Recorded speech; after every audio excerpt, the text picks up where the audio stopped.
Մեծարգո պարոն վարչապետ, ազգային ժողովի մեծարգո նախագահ,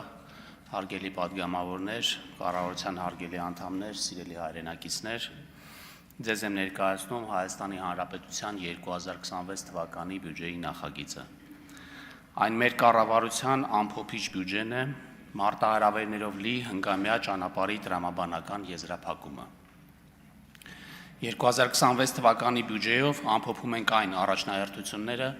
որոնք սահմանել էին կառավարության ծրագրով, միաժամանակ հայացք ուղղելով առաջ դեպի խաղաղության և զարգացման նոր փուլ, որի հիմքերը դրվել են վերջին տարիների ընթացքում։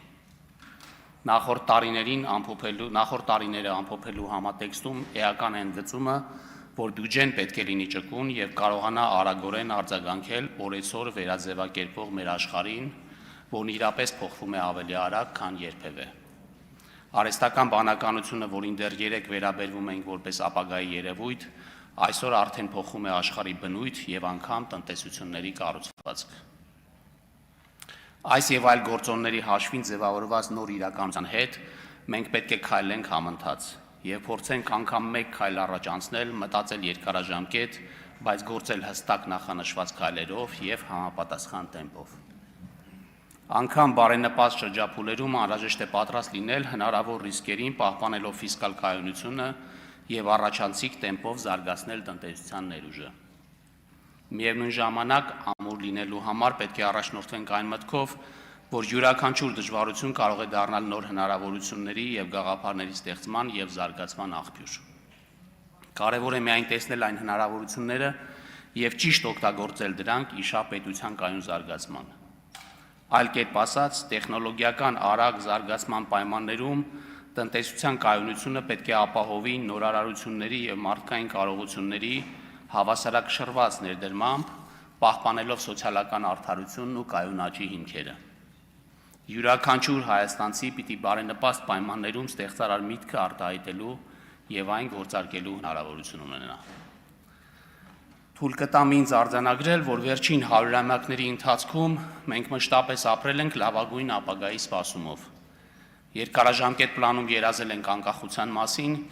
իսկ կարճաժամկետում ակնկալել մեզ իշխող կայսրությունների բարեհաճությունը։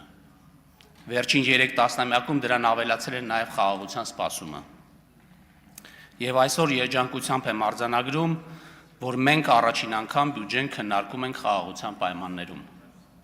Այսուհետ մեր ապագան կախված է միայն մեզնից, մեր ստեղծարարությունից, արտադրողականությունից, որոշում կայացնելու կարողությունից և փոխվելու արագությունից։ Հետևաբար ապագան արդեն այսօր է և հենց այսօրվա ցանած սերմերն են ապահովելու վաղվա պտուղները, այսօրվա կայացրած որոշումներն են ձևավորելու մեր ապագա պետությունն ու հասարակությունը։ Մեր երեխաների ապագան որևէ կերպ նման չի լինելու մեր և մեր ծնողների անցյալին։ Ոչ միայն այն պատճառով, որ աշխարհն է փոխվել, և այլևս երբեք նման չի լինելու անցյալի աշխարհին, այլ որովհետև այսօրվա մեր կայացրած որոշումների տրամաբանությունը տրամագծորեն տարբեր է նախկին որոշումների տրամաբանությունից։ Մեր որոշումների առանցքում Հայաստանի Հանրապետությունն է և այստեղ ապրող մարդը։ Այս տրամաբանությամբ արվարձան կամ պերիֆերիա ասվածն այլևս գոյություն չունի։ Ողջ Հայաստանի Հանրապետությունը կենտրոն է, այստեղ ապրող յուրաքանչյուր մարդ ինքնին։ Կենտրոնի մաս են այն բոլոր համայնքները և բնակավայրերը, որտեղ մենք հսկայական ներդրումներ ենք իրականացնում հավասար հնարավորություններ ստեղծելու նպատակով։ Այսօր մեր կառուցած դղյակներն ու պալատները, դպրոցներն ու մանկապարտեզներն են և լավ աշխատանքի իրական արդյունքը ոչ թե մեր ընտանիքի բարեկեցության, այլ բյուջեի եկամուտների ավելացումն է, կամ որ նույնն է թե հայաստանցիների բարեկեցության բարձրացումը, որի ազդեցությունը զգում է յուրաքանչյուրը։ Մեր մոտեցումների ազդեցությունը տնտեսության զարգացման վրա ոչ միայն տեսանելի է, այլ նաև չափելի։ Մեր իրականացրած քաղաքականությունները արտահայտվում են ֆինանսական կայունության, եկամուտների աճի, ներդրումային միջավայրի վերափոխման և տնտեսության ներառական ու երկարաժամկետ աճի մեջ։ Թեև մեր զարգացման հիմքում մեր իսկ ընդունած որոշումներն են, սակայն լինելով համաշխարհային տնտեսության անբաժանելի մաս և վերջինիս արդեն իսկ ավելի ակտիվ մասնակից, կարևոր է նաև հասկանալ, թե ինչպիսի գլոբալ և տարածաշրջանային միջավայրում ենք մենք գործում։ 2025 թվականին համաշխարհային տնտեսությունը Չնայած առևտրային լարվածություններին եւ աշխարհաքաղաքական անորոշություններին ցույց տվեց բավականին բարձր դիմադրողականություն։ Միացյալ Նահանգներում տնտեսական աճի հիմնական շարժիչ ուժը շարունակել է մնալ մասնավոր սպառումը, սակայն արժույթի միջազգային հիմնադրամի կանխատեսումներով աճի տեմպը աստիճանաբար կդանդաղի, եթե 2024 թվականին այն կազմել է 2.8%, ապա 25 թվականին ակնկալվում է 2, իսկ 26-ին 2.1% աճ։ Եվրոգոտում տնտեսական վերականգնումը մնում է թույլ, բայց կայուն։ Այստեղ դեռ զգացվում են էներգետիկ ճգնաժամի եւ ֆինանսական խստացման հետևանքները, սակայն սպասվում է տնտեսական աճի որոշակի արագացում պայմանավորված ներքին պահանջարկի աստիճանական վերականգնմամբ եւ գնաճային ճնշումների մեղմացմամբ։ Իսկ Չինաստանում երրորդ եռամսյակում աճը դանդաղել է պայմանավորված անշարժ գույքի շուկայի թուլացմամբ եւ սպառման թույլ տեմպերով։ Ըստ կանխատեսումների տնտեսական աճի տեմպերը կդանդաղեն 2025 թվականին կազմելով 4.8%, իսկ 26-ին 4.2%։ Ռուսաստանում, որտեղ անցած տարի աճի տեմպը կազմել էր 4.3%, 25 թվականին սպասվում է ընդամենը 0.6%, իսկ 26-ին շուրջ 1%։ Եթե խոսենք ապրանքահումքային շուկաներից, ապա Brent տեսակի նավթի միջին գինը ընթացիկ տարվա հունվար-սեպտեմբեր ամիսներին նվազել է 14.4%-ով։ Սպասվում է, որ 25 թվականին նավթի գինը կնվազի 15.7%-ով, կազմելով շուրջ $68 մեկ բարելի դիմաց, իսկ 26 թվականին մոտ $60։ Պղնձի միջազգային շուկաներում միտումները հակառակն են։ Գինը աճել է հասնելով գրեթե $10,000 մեկ տոննայի դիմաց եւ կանխատեսում է, որ աճը կշարունակվի 25 եւ 26 թվականներին։ Պայմանավորված վերականգնվող էներգետիկայի ոլորտում պղնձի նկատմամբ աճող պահանջարկով եւ որոշ հանքավայրերի մատակարարման խափանումներով։ Պարենային ապրանքների միջազգային գներն այս տարվա հունվար-սեպտեմբեր ամիսներին բարձրացել են միջինը 6.3%-ով։ Կաթնամթերքի, բուսական յուղերի եւ մսի գների աճի պատճառով թեև հացահատիկի եւ շաքարի գների նվազումը որոշ չափով մեղմել է ընդհանուր ճնշումը։ 25 թվականի համար սպասվում է շուրջ 6.4% աճ, իսկ միջնաժամկետում 2.2%։ Այս բոլոր երևույթներն իրենց դրական ազդեցություն են ունենալու հաջորդ տարվա մեր ցուցանիշների վրա, որպես վառելիք ներմուծող եւ պղինձ ու պարենային ապրանք արտահանող երկիր։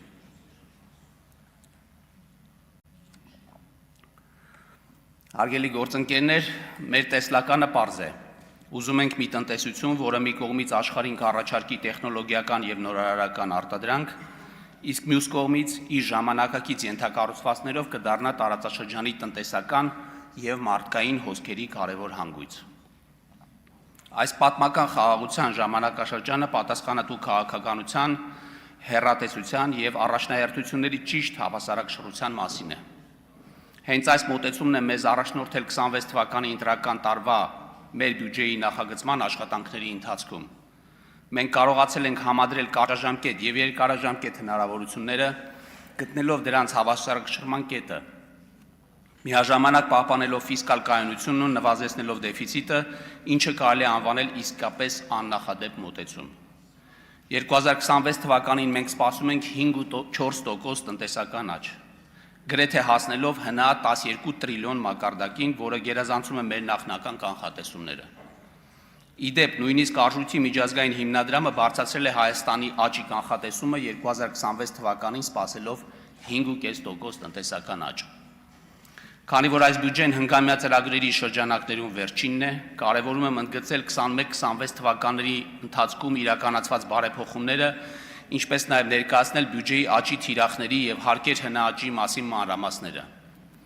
Ապագա զարգացումը կառուցվում է մեր նախկին հաջողությունների եւ ընդունած որոշումների վրա։ Եվ այսպես, վերջին 5 տարիների արդյունքներով մենք արձանագրել ենք միջինում 7.6% տնտեսական աճ։ Եվ ես ուրախ եմ, որ հնա 5.4% աճի կանխատեսումը այլևս սենսացիա չէ։ Հատկանշական է, որ տնտեսական աճը Հայաստանի Հանրապետության կառավարության հայտարարած քաղաքականությանը համահունչ ներառական է եղել։ Այն ուղեկցվել է մի կողմից զբաղվածության աճով, մյուս կողմից միջին աշխատավարձերի գնաճի տեմպերը էապես գերազանցող աճով, ինչպես նաև անհավասարության եւ աղքատության մակարդակի նվազմամբ։ Այս փոփոխությունների մասշտաբն առավել հստակ պատկերացնելու համար պետք է նշել, որ 25 թվականին հունվար-սեպտեմբեր ամիսներին Վարձու աշխատողների թիվը շարունակել է աճել, արձանագրելով 4.8% աճ։ Իսկ միջին ամսական անվանական աշխատավարձը նախորդ տարվա նկատմամբ աճել է 5.3%-ով, կազմելով 295.042 դրամ։ 2024 թվականի արդյունքներով աղքատության մակարդակը նվազել է 2%-ային կետով, կազմելով 21.7%, իսկ ծայրահեղ աղքատությունը 1.1%-ից նվազել է 0.6%-ի։ Նվազել է նաև անհավասարությունը բնութագրող ջինի գործակիցը, գտնվելով վերջին տարիների հետ համեմատած ցածր մակարդակում։ Եվ մենք ակնկալում ենք, որ այս միտումները կպահպանվեն, հատելով բարեկեցության ներկա սահմանները եւ նպաստելով մեր հասարակության բարօրությանը։ Պետական բյուջեի պակասուրդը նախատեսվում է 537 միլիարդ դրամ, հնայի 4.5%-ը, 25 թվականի 5.5%-ի դիմաց, միջնաժամկետում նվազելով մինչև պարտքի բեռը կայուն պահող 2.8%։ Այս բյուջեով հարկաբյուջետային քաղաքականությունը մենք կառուցում ենք պատասխանատվությամբ եւ հավասարակշռությամբ։ Մեր նպատակն է շարունակաբար նվազեցնել բյուջեի պակասուրդը եւ պահպանել պետական պարտքը կայուն եւ կառավարելի տիրույթում, միջնաժամկետ հատվածում այն պահպանելով 50%-ին մոտ շրջանակում։ Այս համատեքստում էական ընդգծել, որ մենք իրականացնում ենք տնտեսական ներուժի բարձրացմանը միտված ծրագրեր, ուղղված ենթակառուցվածքների եւ մարդկային կապիտալի զարգացմանը, թիրախում պահելով արդյունավետության եւ արտադրողականության բարձրացումը։ Ուստի պետական բյուջեի պակասուրդի կրճատումը եւ երկարաժամկետ տնտեսական աճի խթանումն իրար չեն հակադրվում, այլ հակառակը հավասարակշռված խելամիտ եւ մակրոտնտեսական կայունության ապահովմանը նպաստող հարկաբյուջետային քաղաքականությունը հնարավորություն է տալիս բարձրացնել երկրի դիմադրողականությունն ու վարկանիշը, միաժամանակ ընդլայնելով մասնավոր հատվածի համար աճ գեներացնելու հիմքերը։ Թեև պետական պարտքի կառավարելիությունը մեր ընդդիմախոսների սիրելի եւ հաճախ հնչեղորեն մեջբերվող թեմաներից է, եւ աչքի ընկնել ցանկացողները, որոնք այլ ասելիք չունեն, հենց այս թեմայից են խոսում, այնուամենայնիվ մենք գերադասում ենք իրականությունը դիտարկել ոչ թե վերտառություններով, այլ թվերով եւ փաստերով։ Իսկ փաստերը հստակ են. մեր պարտքային քաղաքականությունը կայուն է, կանխատեսելի եւ պատասխանատու։ Հաճախ կարդում եմ այն մասին, որ 2018 թվականից ի վեր մեր պետական պարտքը կրկնապատկվել է։ Ստիպված եմ կրկնել, որ պարտքն ուղղվում է մեր պետության տնտեսական պոտենցիալի բարձրացմանը, այսինքն հայաստանցիների հարստանալու եւ իրենց բարեկեցության բարձրացման հնարավորություններն ընդլայնելու ուղղությամբ։ Այս հիմնավորումը կարող է վերացական թվալ, ուստի պարզ օրինակ կբերեմ։ Ցանկացած մարդ, ով պարտք է վերցնում, անկախ նպատակից հույս ունի, որ ապագայում ունենալու է ավելի մեծ հնարավորություններ այդ պարտքը մարելու համար։ Կախված նրանից, թե այդ պարտքով ինչպիսի ծախսեր են արվում, կարելի է գնահատել ապագա եկամուտների վրա դրանց հավանական ազդեցությունը։ Օրինակ, եթե մարդը պարտք է վերցնում նոր բիզնես հիմնելու, եղած բիզնեսը ընդլայնելու, նոր պահանջված մասնագիտություն սովորելու կամ նույնիսկ հոգնածությունը հաղթահարելու նպատակով հանգստի մեկնելու համար, ապա կարելի է ենթադրել, որ ապագայում նրա եկամտային հնարավորությունների աճի հավանականությունը ավելի մեծ է, քան եթե պարտքով փող է վերցնում մեկ այլ պարտք մարելու, նոր տարին տոնելու կամ ցանկացած այլ ծախսի համար, որը չունի որևէ երկարաժամկետ կամ միջնաժամկետ ազդեցություն։ Արդեն իսկ նշեցի, թե պետության պոտենցիալի բարձրացման ուղղված պարտքն ինչ նշանակությամբ է կիրառվում։ Հիմա եկեք հասկանանք, թե ինչպիսին է պատկերը Հայաստանի կրկնապատկված պարտքի պայմաններում, որն ի դեպ ոչ թե կրկնապատկվել է կամ ավելացել 100%-ով, այլ 80%-ով։ Եվ այսպես, վերջին 7 տարիներին մենք անգամ ենք ավելացրել եկամուտները, այդ թվում պարտք ներգրավելու շնորհիվ, որ եթե որոշեինք 26 թվականին վերադառնալ 18 թվականների ծախսի մակարդակին, այդ ամբողջ պարտքը կկարողանայինք մարել ընդամենը 1.5 տարում։ Այդ խնայած գումարով կկարողանայինք 1.5 տարում պարտքը մարել։ Իսկ ինչու այդպես չենք անում, որովհետև այս ընթացքում մեր կարիքները եւ ամբիցիաները էապես փոխվել են։ Եթե մի պահ պատկերացնենք, որ որոշել ենք 1.5 տարում փակել 2018 թվականից հետո վերցրած պարտքը եւ վերադառնում ենք 18 թվականի ծախսերի մակարդակին, ապա մենք պետք է ստիպված լինենք մեր բոլոր ծախսերը կրճատենք 58%-ով։ Եթե վերադառնանք 18 թվականի ծախսի մակարդակին, ստիպված պետք է լինեինք պաշտպանության ծախսերը կրճատել 429 միլիարդ դրամով կամ շուրջ 65%-ով։ Կրթության ծախսերը 178 միլիարդ դրամով կամ 60%-ով։ Սոցիալական ծախսերը 489 միլիարդ դրամով կամ 54%-ով։ Տնտեսական զարգացման ուղղվող ծախսերը 117 միլիարդ դրամով կամ 50%-ով։ Հիմա ինքներդ որոշեք, մեր պարտքը կառավարելի է եւ արդյոք պետք է այն հենց հիմա վերադարձնել 2018 թվականի մակարդակին։ Կառավարության պարտքի պորտֆելի ռիսկերի կառավարման տեսանկյունից կարևոր նշանակություն ունի դրամային պարտքի կշռի ավելացումը։ Եվ եթե 2018 թվականի տարեվերջին դրամային պարտքի մասնաբաժինը կառավարության պարտքի կառուցվածքում կազմում էր ընդամենը 19%, ապա հաջորդող 6 տարիների ընթացքում այն շարունակաբար աճել է 24 թվականին հասնելով շուրջ 50.8%-ի։ Այս փոփոխությունները մեզ թույլ են տվել միաժամանակ հասնել մի քանի կարևոր արդյունքների։ Նախ էականորեն նվազեցնել փոխարժեքի ռիսկը, այսինքն ապահովել պարտքի սպասարկման զգայունությունը արտարժույթի տատանումների նկատմամբ։ Երկրորդ, կառավարության ֆինանսական կարիքները բավարարել հիմնականում ներքին ֆինանսական շուկայի խնայողությունների հաշվին, որի արդյունքում պարտքի գծով տոկոսավճարները վճարվում են մեծամասամբ երկրի ռեզիդենտներին։ Եվ երրորդ, նպաստել պետական պարտատոմսերի շուկայի զարգացմանը, որը հանդիսանում է ընդհանուր ֆինանսական շուկայի զարգացման հիմնաքարը։ Այսինքն այն պարտքը, որը մենք ունենք այսօր, կառուցվածքային տեսանկյունից բազմակի ավելի որակյալ եւ կայուն է, քան այն, ինչ ունեինք 2018 թվականին։ Տեղական, պետական, գանձապետական պարտատոմսերի շուկան այսօր դարձել է հետաքրքիր եւ գրավիչ նաեւ միջազգային ներդրողների համար։ Սա խոսում է ոչ միայն մեր երկրի բարելաված մակրոտնտեսական միջավայրի, այլև պետության կայուն հարկաբյուջետային քաղաքականության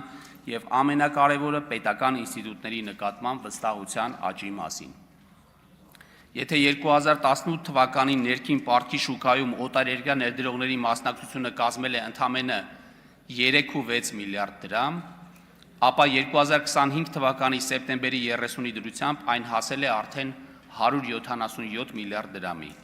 Այսինքն միջազգային ներդրողների վստահությունը Հայաստանի Հանրապետության պետական ինստիտուտների նկատմամբ այսօր առավել քան երբևէ։ Ավելին, եթե 2025 թվականի մարտին թողարկված 10 տարի ժամկետայնությամբ եվրոբոնդերի եկամտաբերության մեջ երկրի ռիսկի հավելավճարը կազմում էր 286 բազիսային կետ կամ 2.86%, ապա օգոստոսի 8-ի Վաշինգտոնյան հռչակագրի ստորագրումից հետո սեպտեմբերի վերջին այն նվազել է մինչև 227 բազիսային կետ։ Սա պատմականորեն ցածր ցուցանիշ է, ինչը թույլ է տալիս ամրագրել եւս մեկ անգամ, որ մենք ընկալվում ենք որպես շրջահայաց եւ պատասխանատու քաղաքականություն վարող պետություն, որը գործում է իր հնարավորությունների սահմանում, բայց նաեւ ապագային միտված խելամիտ ներդրումներ է կատարում։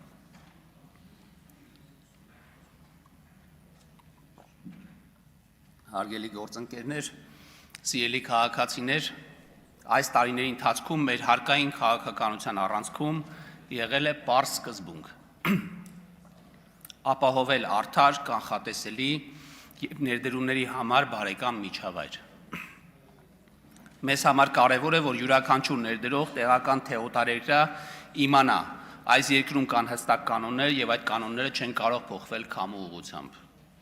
Անցած 5 տարիներին կառավարության հարկային քաղաքականությունն ուղղված է եղել մի կողմից գործարար եւ ներդրումային միջավայրի բարելավմանը,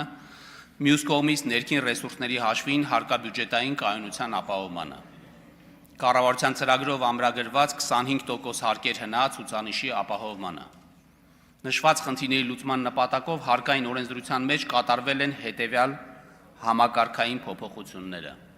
Վերանայվել է հանքարդյունաբերության ոլորտի հարկման ռոյալթիների համակարգը։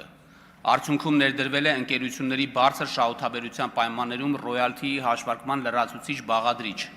որը հնարավորություն է ընձեռնել միջազգային շուկաներում մետաղների բարձր գների պայմաններում ապահովել պետական բյուջեի լրացուցիչ եկամուտներ։ Մասնավորապես 23-24 թվականների արդյունքներով ռոյալթիի լրացուցիչ բաղադրիչի գծով պետական բյուջեի եկամուտները կազմել են շուրջ 26 միլիարդ դրամ։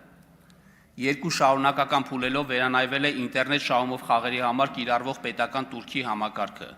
Արդյունքում էականորեն բարձրացվել է շահումով խաղերի ոլորտի հարկային բեռը։ Մասնավորապես 23-25 թվականների արդյունքներով պետական տուրքի գծով պետական բյուջեի լրացուցիչ եկամուտները կազմել են շուրջ 38 միլիարդ դրամ։ Շարունակաբար բարձրացվել են ակցիզային հարկի դրույքաչափերը։ Արդյունքում մի կողմից կրճատվել է վնասակար սպառումը, դրանով նպաստելով առողջ ապրելակերպի զարգացմանը, մյուս կողմից պետական բյուջեն յուրաքանչյուր տարի ստացել է շուրջ 11 միլիարդ հավելյալ հարկային եկամուտներ։ Ներդրվել եւ շարունակաբար բարելավում է ֆիզիկական անձանց եկամուտների հայտարարագրման համակարգը։ Արդյունքում կարևոր քայլ է կատարվել ֆիզիկական անձանց անձնավորված հաշվառման համակարգի զարգացման եւ դրանով իսկ կառավարության տարբեր քաղաքականություններ ավելի լավ հասցեավորելու նախադրյալների ձևավորման համար։ Միևնույն ժամանակ հայտարարագրման համակարգի միջոցով ներդրվել է աշխարհում լայնորեն կիրառվող սոցիալական կրեդիտների համակարգը, որը արդյունավետ գործիք է մեր քաղաքացիների կողմից կրթության եւ առողջապահության ոլորտներում կատարված ծախսերը հասցեական ձևով համաֆինանսավորելու ուղղությամբ։ Մասնավորապես 2025 թվականի նոյեմբերի 3-ի դրությամբ սոցիալական ծախսերից օգտվել են շուրջ 60,000 հայտարարատու ֆիզիկական անձինք եւ հետ են ստացել շուրջ 5 միլիարդ դրամ գումար։ Մեկ հայտարարատուին բաժին ընկնող սոցիալական ծախսի գումարը կազմել է շուրջ 83,000 դրամ։ Լայն շրջանակի բյուջետային ծրագրերով աջակցության գործիքներ են նախատեսվել գիտական հետազոտություններ եւ մշակումներ իրականացող կազմակերպությունների համար։ Գրավիչ հարկային միջավայր է ձևավորվել տեղեկատվական տեխնոլոգիաների ոլորտում գործունեություն իրականացնողների համար։ Արդյունքում ակնկալվում է, որ նշված ոլորտներում նկատվելու է լրացուցիչ տնտեսական ակտիվություն, ստեղծվելու են նոր աշխատատեղեր, մեր երկիրն ամրապնդելու իր դիրքերը տեխնոլոգիական աշխարհում։ Վերանայվել է շրջանառության հարկի համակարգը։ Արդյունքում շրջանառության հարկի գծով հարկային բեռը վերաբաշխվել է ավելի արդարացի ձևով, քանի որ ձեռքբերումները փաստաթղթերով հիմնավորող հարկ վճարողների համար հարկային բեռը նվազել է, իսկ ձեռքբերումները փաստաթղթերով չհիմնավորող հարկ վճարողների համար բարձրացել։ Այսպես 2024 թվականի առաջի կիսամյակում նվազագույն 1.5% դրույքաչափով հարկվել է առևտրական գործունեությունը իրականացնող հարկ վճարողների 37%-ը, իսկ 25 թվականի առաջի կիսամյակում մինչև 1.5% դրույքաչափով հարկվել է առևտրական գործունեություն իրականացնող հարկ վճարողների 59%-ը։ Համանման պատկեր ունենք նաև հանրային սննդի ոլորտում։ Զուգահեռաբար գործակների փաստաթղթավորմամբ կրճատվել են շրջանառության հարկ վճարողներին ապրանքներ մատակարարող ավելի խոշոր հարկ վճարողների ստվերային շրջանառությունները։ Օրինակ առևտրական գործունեության պարագայում փաստաթղթավորված ծախսերը աճել են ավելի քան 60%-ով։ Ամփոփելով վերոնշյալը կարող ենք հստակ արձանագրել, որ գործունեության հիմնական տեսակների պարագայում շրջանառության հարկի համակարգի վերանայումը ոչ թե հարկային բեռի բարձրացման մասին է, այլ հնարավորություն է, որպեսզի ձեռքբերումները փաստաթղթերով հիմնավորելու պարագայում հարկային բեռը լինի նույնիսկ ավելի ցածր մակարդակում, քան մինչև համակարգի վերանայումներ։ Եվ այս համատեքստում որոշ շրջանակների կողմից թմկահարվող այն թեզը,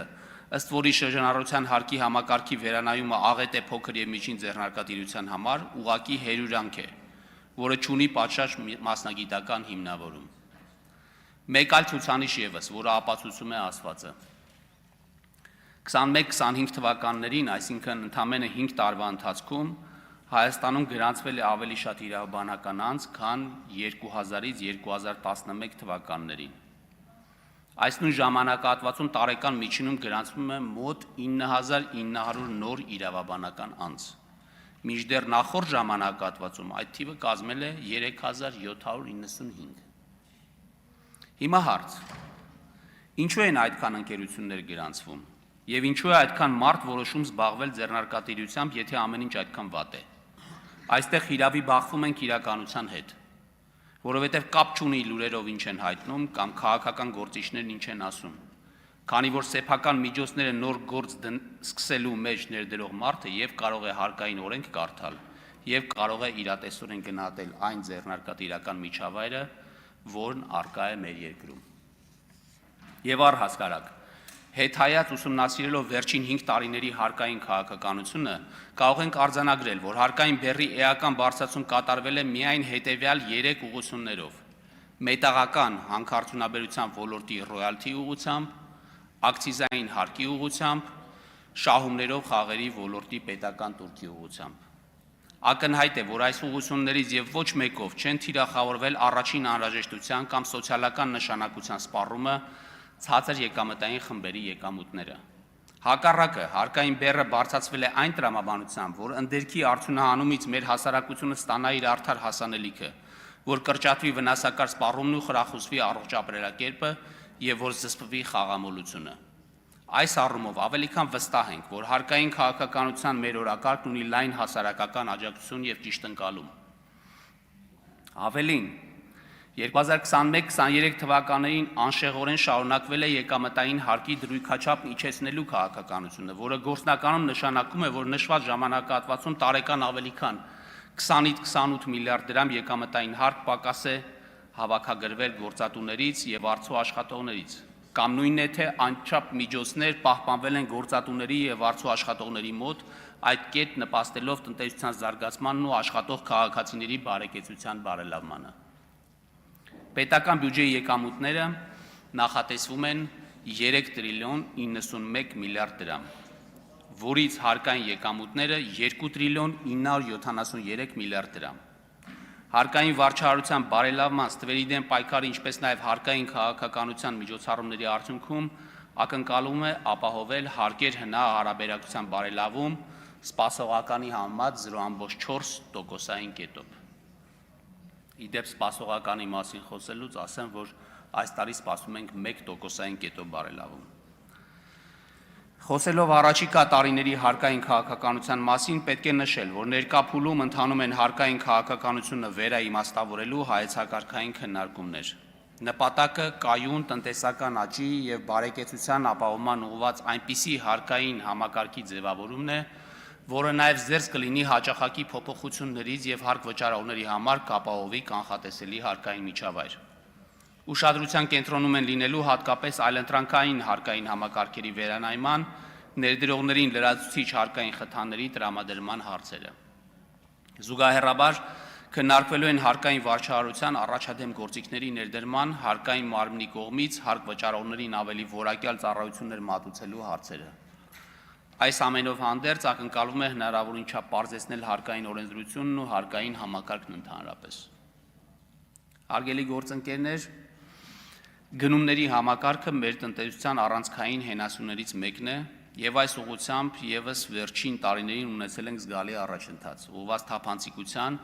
արդյունավետության եւ հաշվետվողականության բարձրացմանը։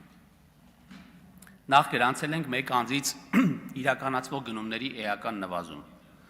2021 թվականներին ճգնաժամային զարգացումների պայմաններում մեկ անձից գնումների մակարդակը հասել էր համապատասխանաբար 18.3 եւ 22.3%-ի։ Սակայն հաջորդ տարիներին կառավարությունը հաջողվել է հետևական աշխատանքի արդյունքում էականորեն նվազեցնել այս ցուցանիշը, 24 թվականին այն հասցնելով ընդամենը 8.6%-ի։ Եթե 21 թվականին իրական մեկ անձից գնումները կազմում էին 7.4%, իսկ հրատապ գնումները 14.9%, ապա 24-ին դրանք նվազել են կազմելով համապատասխանաբար 5% եւ 3.6%։ Կարևոր է ընդգծել, որ հրատապ գնումների այս նվազումը տեղի ունեցել այն պայմաններում, երբ որոշումների կայացման գործընթացը դարձել է ավելի ապակենտրոնացված։ Սա եւս մեկ անգամ փաստում է, որ ժողովրդավարության պայմաններում հնարավոր է կառուցել արդյունավետ եւ հաշվետվողական համակարգեր, որտեղ որոշումները կայացնում են այն մարդկանց կողմից, ովքեր ամենամոտն են կանգնած խնդրո առարկային։ Վերջին տարիներին բարձրացել է մասնակիցների միջին քանակը մրցակցային ընթացակարգերում։ Եթե 2019 թվականին մեկ մրցույթի միջին մասնակցությունը կազմում էր 2.5 մասնակից, ապա 24 թվականին այդ ցուցանիշը աճել է հասնելով 3 մասնակցի։ Սա բարձր ցուցանիշ է մեր նման երկրների համար։ Համեմատության համար հարևան Վրաստանում 23 թվականին այդ ցուցանիշը կազմել է 2 մասնակից։ Այս ամենը վկայում է, որ մասնավոր հատվածը գնալով ավելի է վստահում պետական գնումների համակարգին։ Դա նշանակում է մենք շարժվում ենք ճիշտ ուղղությամբ, համակարգը դառնում է ավելի բաց, կանխատեսելի եւ հավասար հնարավորություններ է ապահովում բոլորի համար։ Էական է ընդգծել նաև այն, որ մենք աննախադեպ թափանցիկություն ենք հաղորդել գնումների գործընթացին։ 21 թվականը կարելի է համարել շրջադարձային տարեթիվ պետական գնումների համակարգում։ Հայաստանն իրականացրեց թռիչքային քայլ դեպի թափանցիկություն, օրենսդրորեն ամրագրելով ոչ միայն մրցույթին մասնակցած եւ պարտված մասնակիցների, այլև քաղաքացիական հասարակության եւ լրագրողական համայնքի իրավունքը մասնակցելու պայմանագրերի կառավարմանը։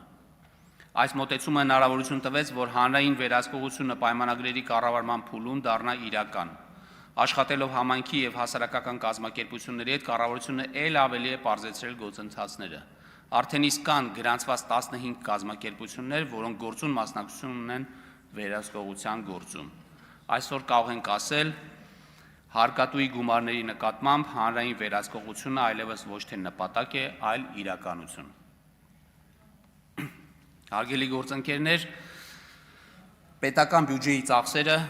նախատեսվում են 3 տրիլիոն 628 միլիարդ դրամ, որից ընթացիկ ծախսերի գծով 2 տրիլիոն 924 միլիարդ դրամ, իսկ կապիտալ ծախսերի գծով 704 միլիարդ դրամ կամ համախառն ներքին արդյունքի 5.9%-ը։ Հաջորդ տարի կներդրվի անկանխիկ գործառնություններից համընդհանուր հետվերադարձի համակարգը։ Այն քաղաքացիները, ովքեր Հայաստանի Հանրապետության տարածքում անկանխիկ գործարքներ կկատարեն իրենց առքա քարտերով, յուրաքանչյուր ամիս իրենց գործարքների մասով կստանան 2% հետվերադարձ։ Իհարկե, այստեղ առկա են որոշ սահմանափակումներ, օրինակ խաղային ոլորտի գործարքները եւ մի քանի այլ գործառնությունները դուրս կլինեն այս համակարգից, որոնց վերաբերյալ առավել մանրամասն դեռ կխոսենք։ Սա պիլոտային ծրագիր է, որի հիմնական նպատակն է ավելի մեծ խթան ստեղծել անկանխիկ գործառնությունների համար, ըստ էության 2%-ով էժանացնել անկանխիկ առևտուրը, ինչպես նաև նպաստել ազգային վճարային համակարգի զարգացմանը։ Հույս ունենք ծրագիրը կհաջողի եւ հետագայում կկարողանանք այն ավելի գրավիչ դարձնել։ Սոցիալական պաշտպանությունը շարունակում է մնալ կառավարության քաղաքականության գերակա ուղղություններից մեկը։ Այս ոլորտի հատկացումները տարեցտարի զգալիորեն աճել են։ Եթե 21 թվականին սոցիալական պաշտպանությանը տրամադրվել է 620 միլիարդ դրամ, ապա 25 թվականին արդեն 905 միլիարդ դրամ, իսկ արդեն 26 թվականին նախատեսվում է հատկացնել 993 միլիարդ դրամ։ Այսպիսով 21-26 թվականների ընթացքում ոլորտի բյուջեն աճել է մոտ 60%-ով։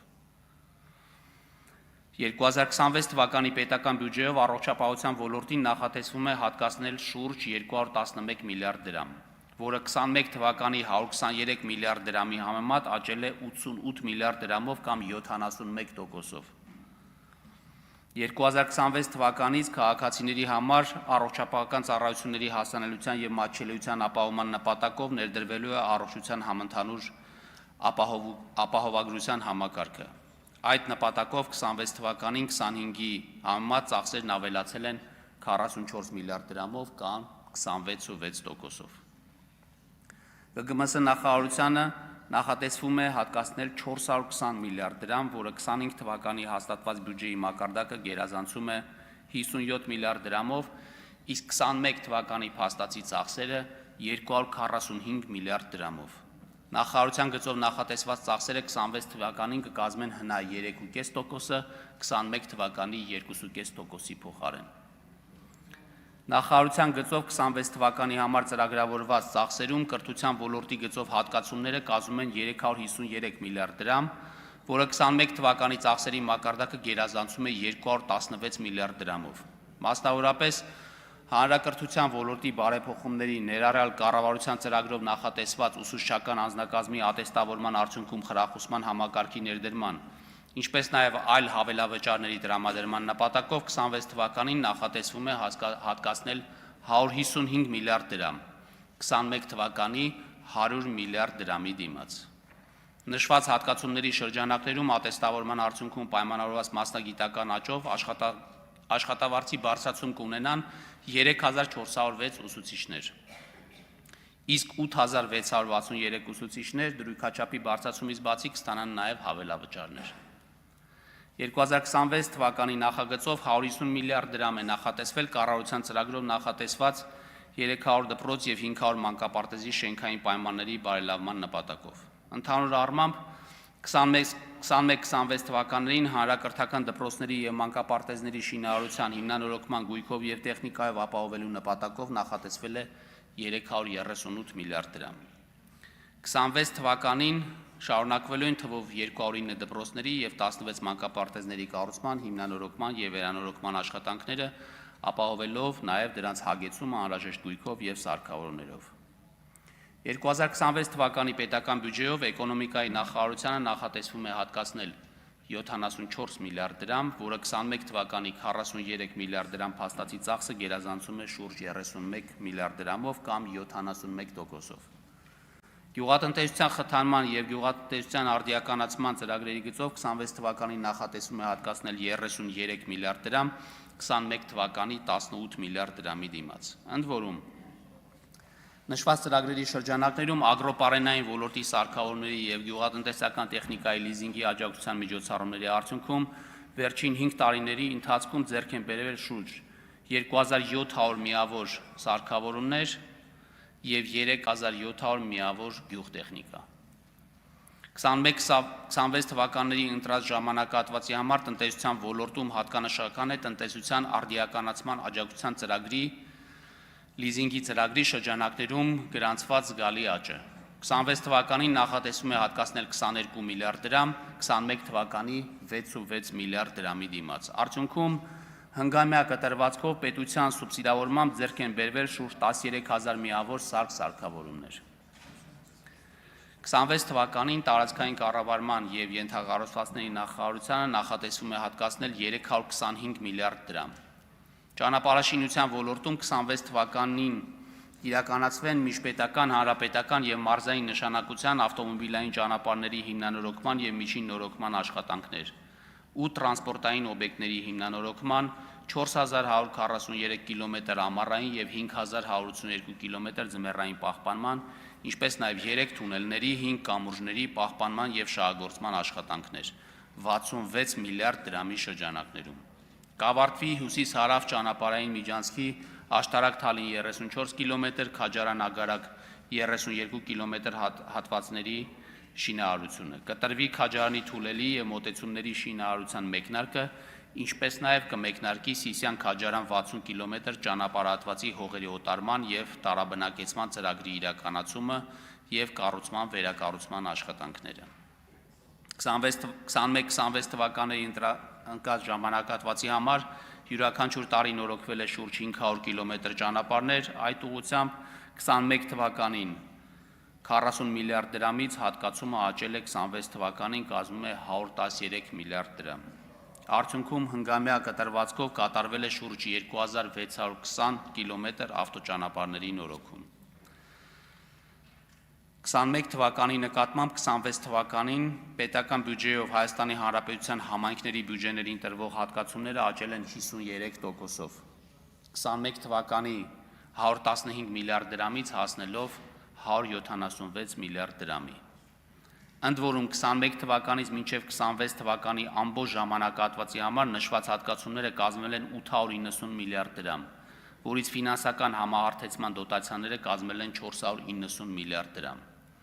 Մասնավորապես տնտեսական և սոցիալական ենթակառուցվածքների զարգացման նպատակով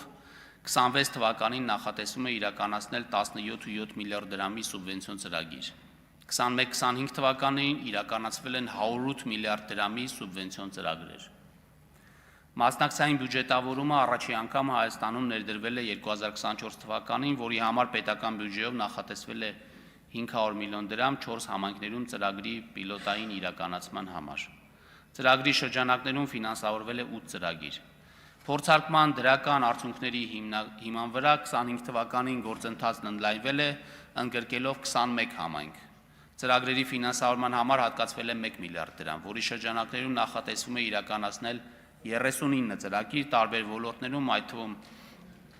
հանրային բացօթյա տարածքների բարեկարգում, ժամանց, սպորտ, կրթություն, մշակույթ, ջրագծերի, բնապահպանության և ճանապարհաշինության ուղղություններով։